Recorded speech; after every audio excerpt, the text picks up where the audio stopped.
الناس كلها بتسأل على اللي بيحصل بين إيران وإخواننا البعدة. ده أنا هضرب وده أنا هضرب، والقصة الطويلة العريضة. إيران بتيجي بتضرب في الهوا في شنك، يعني ضربها. إنما الجماعة أحفاد القردة والخنازير لما بيجوا بيضربوا يعوروا. طب ليه؟ وإيه السبب؟ وإذا عرف السبب بطل العجب. ضربهم بيجي في المليان، أما التانيين ضربهم بيجي في الكليتش. لأن أحفاد القردة والخنازير معاهم مفتاح الشيعة. حد يقول لي ليه معاهم مفتاح الشيعة؟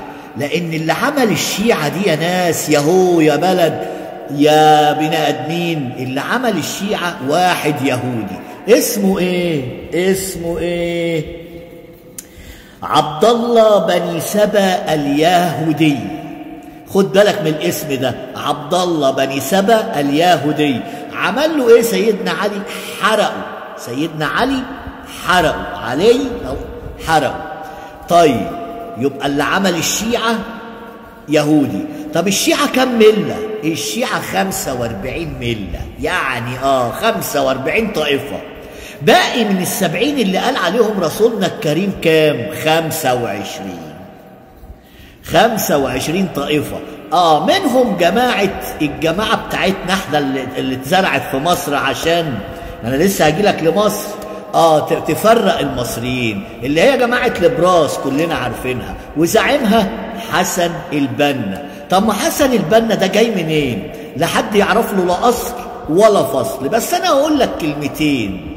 في الوقت اللي طلع فيه حسن البنا كان ابوه ساعاتي، وما كانش بيمتهن المهنة دي خالص غير الجماعة اليهود، فبالتالي يبقى ينتمي لمين؟ وهو طلع منين؟ هو طلع من ناحية البحيرة والمحمودية والقصص دي. لو كان طلع من ناحية الصعيد كنا عرفنا له أصله وفصله لحد الجد ال25. إنما من الناحية دي محدش لا عارف له لا أصل ولا فصل. خد بالك من الكلام. يبقى احنا عارفين ان الجماعة دول برضو اتزرعوا بأيدي أحفاد القردة والخنازير. يبقى ربنا يسلمنا من مين؟ من الجماعات ال25 جماعة اللي اتزرعوا في وسطينا. خد بالك الجماعات كتير قوي، إشي ما اعرفش ايه وشي ايه، دي عايزة قصة عشان اقعد احكيها لك. دي حكاية. طب ليه مصر بقى ما تشيعتش؟ ليه؟ مع ان الازهر ده اساسا اللي عمله الشيعة. تخيلوا يعني الشيعة لما دخلت مصر عملت ايه؟ الازهر. ليه مصر ما تشيعتش؟ اقول لك لان مصر جدا عن جدا من قبل الاسلام وهي مصر موحدة.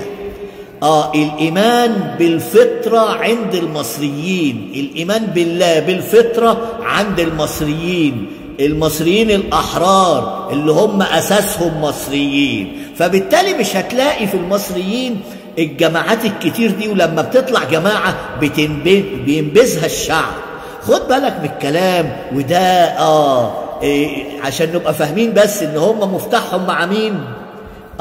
مفتاح الشيعة بتوع إيران وما أدراك، وأحفادهم يمين وشمال مع أحفاد القردة والخنازير. تحياتي لكل الناس عشان ما نتعبش نفسينا بس ونفضل نقول الحكاية والرواية. جبتها لك من الآخر.